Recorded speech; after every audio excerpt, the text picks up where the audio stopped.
Olá pessoal, meu nome é Joilson Costa, sou engenheiro eletricista, sou de São Luís do Maranhão, sou coordenador executivo da Frente por uma Nova Política Energética para o Brasil e um dos assessores do Fórum Mudanças Climáticas e Justiça Socioambiental. São redes de organizações da sociedade civil que têm o tema energia em sua pauta, seja do ponto de vista da defesa dos direitos das populações afetadas por empreendimentos energéticos, seja do ponto de vista da afirmação de alternativas viáveis e concretas a esses empreendimentos centralizados, depredadores e, muito em grande parte, opressores de populações. Para que vocês conheçam melhor tanto a Frente quanto o Fórum Mudanças Climáticas e Justiça Socioambiental, a gente vai deixar à disposição dois folders institucionais dessas organizações para que vocês conheçam melhor e, quem sabe, até mesmo possam contribuir com as mesmas, defendendo essa pauta tão importante. A transição ela pode ser entendida como um movimento que a matriz energética mundial precisa fazer para que o aquecimento global e, consequentemente, as mudanças climáticas sejam enfrentadas. Isso porque o aquecimento global é causado, como todos nós, acredito eu, já sabemos, é causado principalmente pela queima de combustíveis fósseis. Portanto, a transição energética, do ponto de vista técnico, nada mais é do que o movimento que a matriz energética mundial precisa fazer rumo a uma utilização cada vez menor ou até mesmo um total abandono dos combustíveis fósseis. Muito rapidamente seria isso. Infelizmente, esse movimento em nível mundial ele não está na velocidade em que deveria estar. Infelizmente, o mundo ainda consome muito combustíveis fósseis e aqui no Brasil também, infelizmente, a nossa situação não é muito confortável. Como vocês podem constatar nessa imagem retirada do Balanço Energético Nacional de 2023, o Brasil ainda possui uma matriz energética majoritariamente não renovável, ou seja, a maior parte da nossa matriz energética ela advém de combustíveis fósseis. Portanto, nós não possuímos uma matriz energética majoritariamente renovável, como podemos constatar nessa imagem retirada desse documento que é produzido pela empresa de pesquisa energética. Também falando da matriz elétrica, essa sim majoritariamente renovável, ou seja, a forma como o país gera a sua eletricidade aqui no Brasil, essa sim é majoritariamente renovável. Como nós podemos ver nessa imagem retirada do Sistema de Informações de Geração da ANEEL, apesar do Brasil possuir sim uma matriz majoritariamente renovável, uma matriz elétrica majoritariamente renovável, nós podemos ver que as térmicas ainda constituem a segunda principal fonte de geração de eletricidade em nosso país. Por isso que por muito tempo a nossa matriz elétrica ela foi conhecida como uma matriz hidrotérmica e ainda hoje poderíamos considerá-la assim, porque primeiro vem as hidrelétricas como fonte de geração e em segundo lugar ainda as termoelétricas. Ainda assim, temos ainda uma matriz com uma composição considerável de combustíveis fósseis. E se verificarmos as projeções governamentais, veremos que, infelizmente, a nossa situação é de estagnação. Como podemos ver nessa imagem retirada do Plano Decenal de Expansão de Energia, o último aprovado e atualmente em vigor, infelizmente, o governo brasileiro ele prevê para a próxima década praticamente uma estagnação, ou seja, o aumento da participação das renováveis na matriz energética vai ser de apenas 1 ponto percentual. 1 ponto percentual em uma década é praticamente estagnação. Então, a gente constata que, infelizmente, esse movimento de transição energética, apesar dele ser um discurso muito bonito, digamos, propagado pelo governo brasileiro, na prática, nas projeções e nas políticas também, infelizmente, ele não acontece. E aí, então, por que falarmos de transição energética justa, popular e podemos falar também inclusiva? Isso porque é importante nós qualificarmos a transição energética que nós defendemos, que nós acreditamos ser necessária para o mundo. Essa transição energética, ela precisa ser uma transição que mude o status quo do setor energético no mundo, que precisa não apenas mudar a forma de gerar a energia que o mundo precisa, mas também a forma de ser gerido, porque é um setor não apenas que degrada muito o meio ambiente, que viola muitos direitos, mas também que concentra muito não apenas recursos, mas também poder. E também a transição ela precisa contemplar alguns princípios, como eu afirmei agora há pouco. E quais seriam esses princípios? Justamente esse que dá, digamos assim, título a essa aula. O primeiro é o da justiça. Né? A transição energética ela precisa ser justa no sentido de não promover nenhum tipo de injustiça, seja ela qual for.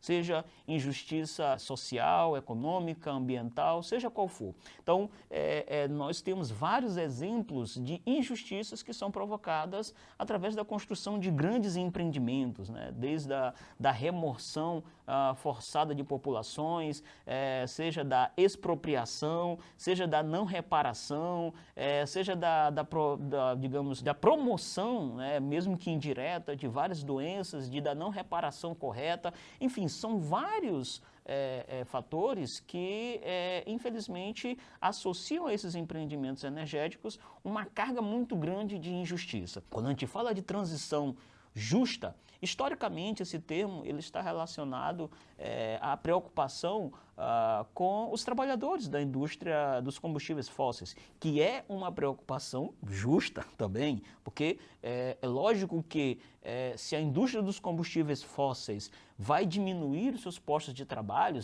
e, enfim, em uma visão ideal, ela precisaria até zerar esses postos de trabalho, porque na nossa compreensão, os combustíveis fósseis deveriam ser abandonados completamente. E não é só uma visão, digamos, ideológica, uma visão romântica, é uma visão de necessidade. Porque se os combustíveis fósseis não forem abandonados, de fato nós teremos grandes problemas para enfrentarmos as mudanças climáticas. Um outro princípio seria o princípio do popular, né? A transição energética ela precisa ser popular no sentido de permitir que as pessoas, as populações possam participar, em primeiro lugar, do processo de planejamento, de decisão das políticas energéticas dos países. Os países, os governantes, eles precisam ouvir as pessoas sobre os rumos da política energética, porque isso influencia diretamente.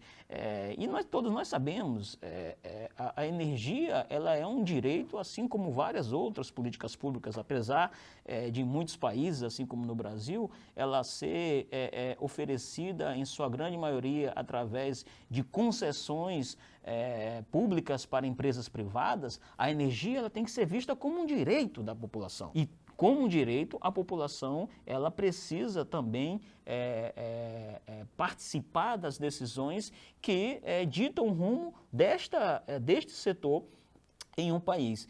Um recadinho para a dona Aneel, que infelizmente não considera essa participação que hoje é feita por milhões de pessoas, através da geração distribuída, como eu vou explicar um pouco mais adiante, não considera isso como uma contribuição para a nossa matriz elétrica nacional, considera como apenas uma ação de eficiência energética, e na realidade não é. As pessoas elas estão literalmente fazendo parte da matriz elétrica nacional ao adotarem a geração de energia nas suas casas, nos seus comércios, seja onde for. E ali, para além desses três principais princípios, a transição energética que o mundo precisa e que nós defendemos, ela teria muitos outros princípios que a qualificam e a diferenciam da transição energética que está sendo posta, entre aspas, em prática no mundo pelo capital, que é uma transição apenas de mudar de combustíveis fósseis para fontes renováveis. A transição energética ela precisa ser sustentável. E aí, nesse sentido, a gente problematiza a simples mudança de fontes. Não é porque é renovável que é sustentável. Tá? E aí, infelizmente, a gente tem como exemplo maior aqui no Brasil, primeiramente, acho que é conhecido da maioria das pessoas, o caso das hidrelétricas, que para digamos, para se acontecerem, né, para gerarem energia, elas causam, né, vários impactos, não apenas ambientais, mas sociais principalmente.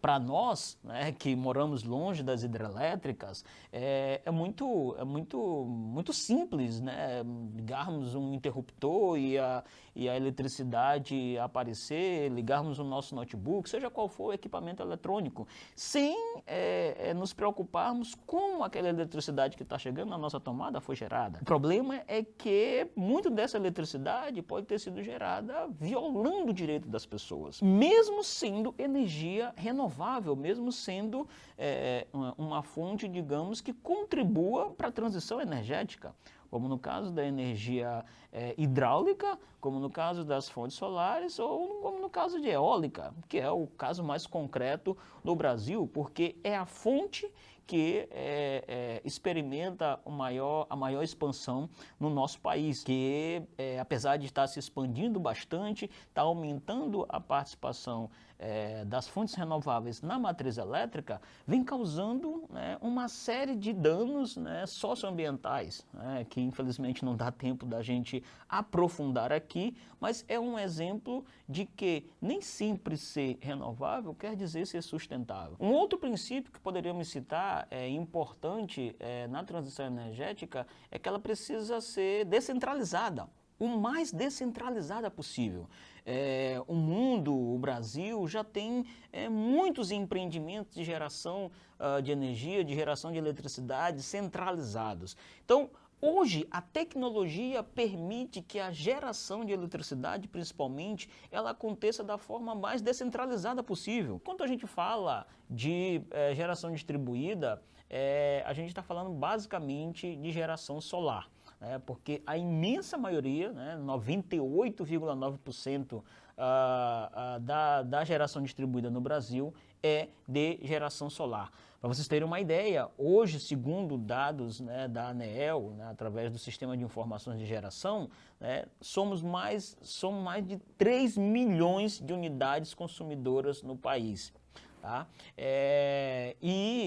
Todas essas unidades consumidoras aí somam 23 mil megawatts de potência instalada.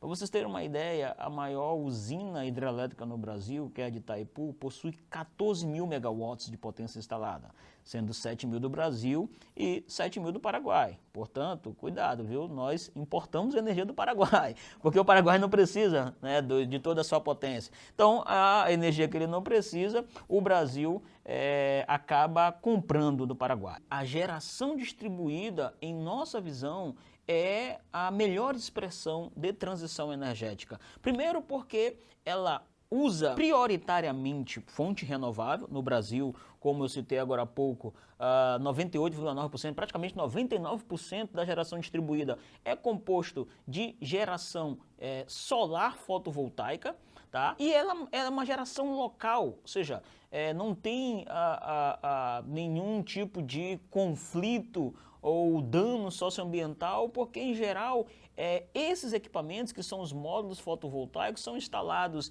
em propriedades das pessoas, muitas das vezes em espaços que naturalmente estão ociosos, que são os telhados, que é o melhor local para se instalar um módulo fotovoltaico. Então, por esse e por vários outros motivos que não dá para aprofundarmos aqui nesse momento, nós consideramos que a geração distribuída ela é uma das melhores expressões dessa transição que nós acreditamos, porque ao mesmo tempo que ela promove um aumento da participação dessas fontes renováveis na matriz elétrica, e é bom que a gente observe que esses 23 mil megawatts de geração solar descentralizada supera, inclusive, os cerca de 9 mil megawatts de geração solar centralizada através das grandes fazendas solares, ou seja, a geração centralizada é mais de 2 vezes a geração centralizada solar. Então, nós acreditamos que essa modalidade é uma modalidade que afirma, né, de forma muito qualificada essa transição que nós acreditamos. E aí, essas organizações, né, como o Fórum, como Frente, como algumas das promotoras desse curso, né, a própria Revolução Solar, que também faz parte da Frente para uma Nova Política Energética, vem já há bastante tempo promovendo muitas iniciativas de implantação de sistemas de geração, não apenas geração solar fotovoltaica, mas também de biodigestores, enfim, de vários experimentos, várias experiências que afirmam essa transição energética. Algumas imagens estão passando no momento que exemplificam muitas dessas experiências de transição energética, de geração de energia a partir das comunidades, a partir das pessoas, de forma democrática, de forma coletiva. Então, a gente acredita que essa é a melhor expressão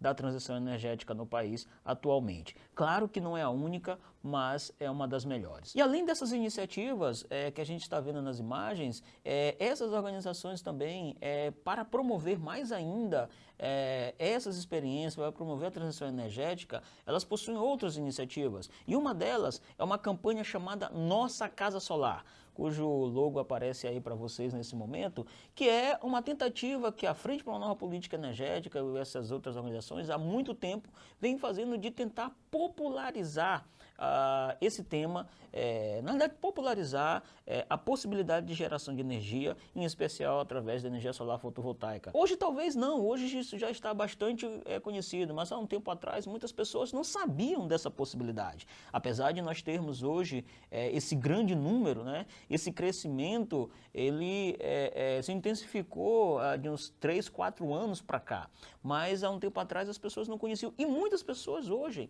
apesar de saberem que é possível gerar sua própria eletricidade, elas não sabem como fazer. Então essa campanha, ela busca popularizar como é que uma pessoa pode se tornar um mini ou microgerador de energia, né, participando do sistema de compensação e contribuindo ativamente com a transição energética, né, ajudando as pessoas a estimar o dimensionamento do sistema, procurarem, né, opções de profissionais, opções de financiamento, enfim, a gente busca então apoiar as pessoas na busca de como se tornar um mini ou microgerador. Uma outra iniciativa muito importante foi 2 seminários recentes sobre transição energética. E no último, realizado em setembro de 2022, essas organizações afirmaram 2 coisas muito importantes. Uma, que eles reivindicaram na época aos então candidatos a presidente do Brasil, que a energia solar fotovoltaica ela fosse incorporada no programa Minha Casa Minha Vida, que é uma demanda que essas organizações defendem desde 2015. Mas foi reafirmada nesse seminário. E vocês devem saber que recentemente essa foi uma possibilidade aprovada na nova edição do Minha Casa Minha Vida, possibilidade da energia solar fotovoltaica ter implantada juntamente com as unidades habitacionais. Uma outra grande reivindicação pela democratização da discussão da questão energética. Então, essas organizações elas propuseram a realização de uma Conferência Nacional de Energia, já que o governo Lula divulgou que iria retomar as chamadas conferências nacionais, que todos nós, acredito eu, conhecemos, a gente reivindica então que seja realizada uma Conferência Nacional de Energia para que esse tema ele seja popularizado, ele seja discutido pela população em todas as suas instâncias. Então, 2 iniciativas importantes que ajudam a incentivar, a aumentar a transição energética em nosso país. No entanto, para que a transição energética ela continue avançando em nosso país, ela infelizmente ainda enfrenta alguns desafios. O primeiro dele é a questão das distribuidoras, das concessionárias de distribuidoras. A primeira questão é que as distribuidoras de energia no Brasil ainda não entenderam que a geração distribuída é uma modalidade de geração que veio para ficar no mundo inteiro. Isso é uma realidade no mundo e uma realidade da qual não se tem volta. E é uma realidade que força as distribuidoras de energia a repensar o seu próprio modelo de negócio. Mas no Brasil, infelizmente, essa resistência é muito muito grande e as distribuidoras se opõem, né, ainda hoje à geração distribuída. Se opuseram desde o início, se opuseram à aprovação da regulamentação na época da ANEEL, que hoje não é mais regulamentada pela ANEEL. Hoje o que regulamenta essa possibilidade no Brasil é a Lei 14.300, né, de 2022, mas desde a regulamentação da ANEEL, as distribuidoras se opuseram, né, a essa possibilidade, porque lógico, é uma coisa lógica, quanto mais pessoas gerarem sua própria eletricidade, menos recurso, menos energias essas distribuidoras poderão vender para as pessoas. E a partir dessa resistência, elas opõem, né, várias barreiras para o avanço da geração distribuída no Brasil. E muito devido a essa oposição é que o setor deixou de ser regulamentado pela ANEEL e hoje é regulamentado por essa lei. Porque na queda de braço entre distribuidoras e mercado e sociedade, a ANEEL em um determinado momento apresentou uma proposta tão ruim que essa queda de braço teve que ser levada para o Congresso Nacional e tentar ser resolvida de forma equilibrada. Mas esse é um desafio que ainda enfrentamos. Um outro desafio é a falta de políticas de incentivo, em especial para aquelas pessoas que têm menos condições de certa forma, financiar um sistema fotovoltaico. Porque esse é um dos grandes desafios, é a possibilidade das pessoas fazerem com o sistema fotovoltaico o que elas fazem com a sua fatura de energia. Tentando explicar, uma das grandes barreiras é a gente desmistificar, e a gente tenta fazer isso através da campanha Nossa Casa Solar, desmistificar a afirmação de que a energia solar, a geração distribuída, é muito cara, é inacessível. Na realidade, o que as pessoas não têm é a possibilidade de diluir ao longo do tempo o custo com um sistema fotovoltaico. É o que nós fazemos com os nossos serviços públicos. Ninguém se pergunta quanto paga de eletricidade, de água, de gás durante 5, durante 10 anos. Por quê? Porque nós não pagamos esses serviços anualmente, bianualmente, quinquenalmente, nós pagamos esses serviços mensalmente. E por isso, nós não conseguimos perceber o custo desses serviços no médio e no longo prazo, porque eles já estão automaticamente diluídos ao longo do tempo através das faturas mensais que a gente paga. Por isso a gente não consegue perceber que durante determinado período esses serviços nos custam muito caro. E é essa a comparação correta que as pessoas não conseguem fazer. O que é melhor? Eu continuar pagando a minha fatura de energia durante, sei lá, infinitamente, ou então eu adquirir um sistema fotovoltaico, né, pagá-lo durante determinado período, geralmente é o que nós chamamos de tempo de retorno de investimento, que no Brasil hoje está entre 3 e 5 anos, sendo conservador, porque devido às altas tarifas, um sistema fotovoltaico hoje no Brasil ele se paga cada vez mais rápido. Então, se as pessoas fizerem essa comparação, elas vão se dar conta de que o que elas precisam é fazer o que elas fazem com as faturas de energia, com esse serviço, com um sistema, com um bem que nós adquirimos, porque é basicamente isso que nós fazemos em nosso país. Nós adquirimos os nossos bens, casa, carro, motocicleta, para quem tem, de forma financiada, diluindo o seu custo ao longo do tempo. Então, um dos grandes desafios é isso, é políticas de incentivo e principalmente financiamento, né, acesso a linhas de financiamento para que as pessoas possam financiar o seu sistema de energia. Outro desafio para o avanço dessa transição energética no nosso país é justamente a ausência, né, de efetividade de muitas chamadas leis de incentivo, né? Na maioria dos estados, acredito que hoje todos os estados do país já possuem leis de incentivo às energias renováveis ou até mesmo à geração distribuída. O problema é que muitas dessas leis, elas são letras mortas, porque elas não se efetivam, muitas precisam de regulamentação e acabam não incentivando efetivamente a geração distribuída. Então, Outro desafio é isso, é que essas leis que incentivam, elas sejam de fato efetivadas. Um outro desafio seria o aumento da participação do setor público na geração distribuída, para que sirva como exemplo para a população. Isso porque, infelizmente, é irrisória a participação do setor público na geração distribuída, como a gente pode ver na imagem, que mostra que o setor público, em números de ligações e também em potência instalada, possui uma participação muito pequena. E o setor público, ele tem um potencial enorme, porque ele já tem um recurso,